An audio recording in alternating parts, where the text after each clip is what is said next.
deles, Cristo vai pôr uma criança no meio deles e fala: quem não se tornar como esta criança não pode entrar no reino de Deus. Entre vós não será como é entre os ímpios, entre os pagãos, que uns tendo se impor sobre os outros, mas quem quiser ser o primeiro, quem quiser ser o maior, seja o servo. E aí ele inverte totalmente a lógica. Quem quiser crescer ministerialmente na igreja de Cristo tem que ser servo, tem que servir aos demais, não se colocar como imperador de todos eles. Isso é completamente pagão, completamente mundano. Também se observa que em primeiro momento Roma não representava um centro de grande importância para a cristandade, nem numericamente, nem teologicamente, sendo Antioquia e Alexandria os maiores centros, e a África Latina o líder no ensino teológico com importantes teólogos como Agostinho, Cipriano e Tertuliano. Aí você tem esse mapa. Você tem as 5 sés apostólicas, sendo Roma apenas uma delas, e nem a mais importante, tá ok? Então você tem Roma, você tem Alexandria, tá certo? Você tem Jerusalém, Antioquia e Constantinopla. Aí Roma, o privilégio dela em relação a Constantinopla é que ela tem história, então ela consegue fazer menção a apóstolos que estiveram ali, fazer menção a continuadores desta obra, enquanto que Constantinopla, né, era artificial, foi montada pelo imperador a partir de interesses políticos, ali foi instaurada a igreja. Então ela tinha poder dentro da cristandade, não tanto por tradição religiosa, por história religiosa, e sim por tomar de empréstimo o poder político, né, o poder de capital, o poder de ser o centro, né, daquela porção importante do Império Romano. Antioquia tinha mais autoridade que todas elas, por ela sim ter autoridade como histórica, né, autoridade cristã histórica. Jerusalém, que era apenas figurativo nessa época, porque já estava muito enfraquecida, né, o cristianismo ali estava presente, mas não tinha mais qualquer influência, e Alexandria ainda era um centro muito importante, e um centro inclusive teológico muito importante. Aí você tem uma disputa, né, medindo forças, Alexandria e Antioquia. Alexandria, a partir da chamada didascália, tá certo? E da implantação da teologia com ênfase na alegoria, a partir da escola de Orígenes, tá ok? E Antioquia, que fazia frente a isso com uma escola mais literal. E aí, claro que Antioquia vai sofrer um prejuízo, porque muitos dos seus representantes depois vão adotar linhas de pensamento que vão ser declaradas como heréticas, como por exemplo o nestorianismo.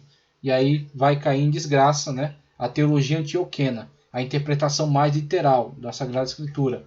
E aí Alexandria prevalece durante um tempo, até que Alexandria cai, né, diante das perseguições, ficando Roma e Constantinopla. Constantinopla está subordinada extraordinariamente ao imperador. Então o patriarca de Constantinopla não consegue uma ascensão de poder como consegue o Papa de Roma. Porque o patriarca de Constantinopla está subordinado ao imperador. Então ele não dá pitaco em questões políticas. Pelo contrário, é o imperador que dá opinião dentro de questões eclesiásticas.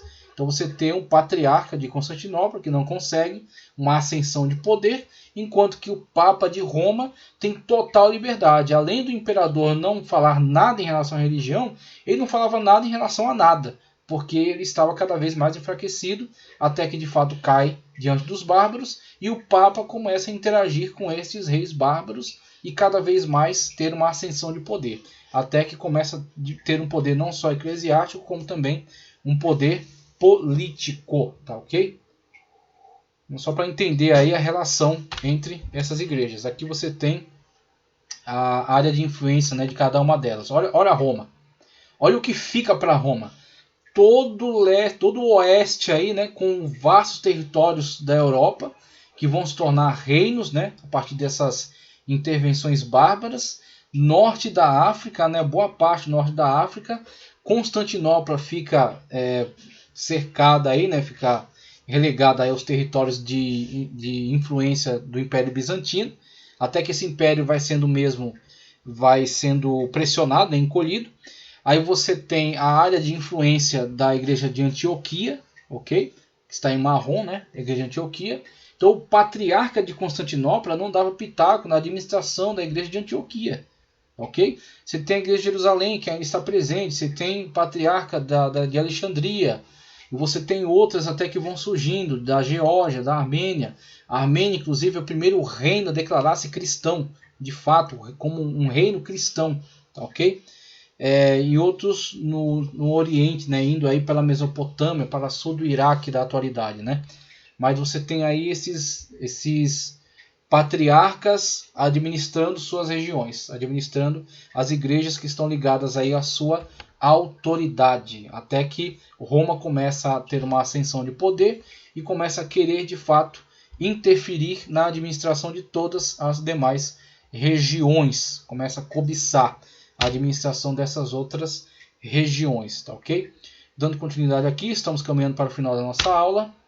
Temos, o bispo de Roma começa a ter relevância política, né, em Roma a partir de Leão I.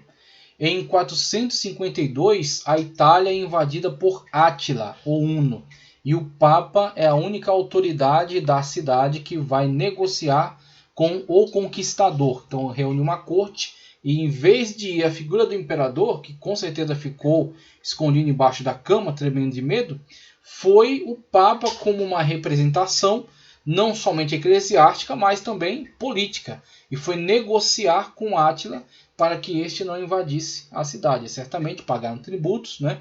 E ele conseguiu poupar Roma desta invasão.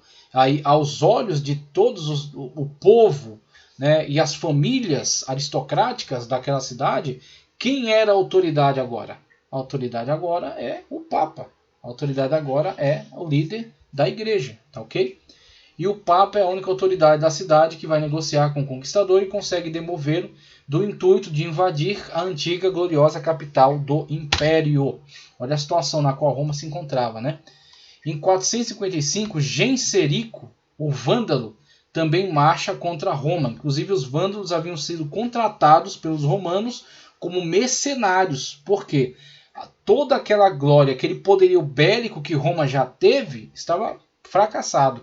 Então você até tem tropas romanas que estão estacionadas em outros lugares, mas eles nem se dão o trabalho de vir até a capital para auxiliar a cidade, né? Talvez nem possam, né, se deslocar para vir auxiliar a cidade. Então eles têm que contratar força mercenária dos vândalos. Aí quando os vândalos se instalam ali para defender Roma, passado um tempo eles se voltam eles mesmos contra Roma. Uma vez que Roma está vulnerável, né, por que não, uma vez que está ali a chance, né, por que não dominá-la, né? Aí você tem Genserico que tem essa brilhante ideia em 455. Também marcha contra Roma. O Papa consegue apenas convencê-lo a não destruir totalmente a cidade e poupar as igrejas, mas a cidade foi duramente saqueada.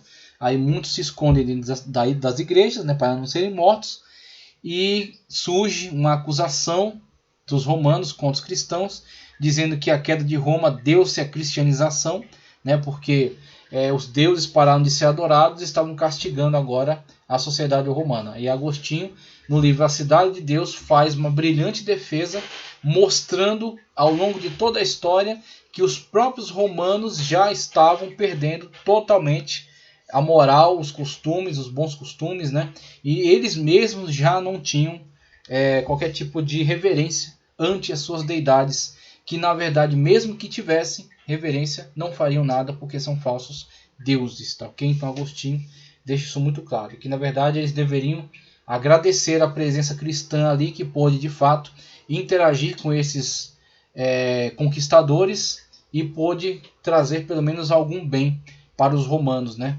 Fazendo com que muitos deles sobrevivessem. Então, graças aos cristãos presentes ali. O Papa Leão I, de fato, acreditava ser destinado por Deus a ser o líder da igreja no Ocidente. Encontrou espaço para isso na situação anárquica de Roma, então, o vácuo de poder, o que não aconteceu em Constantinopla.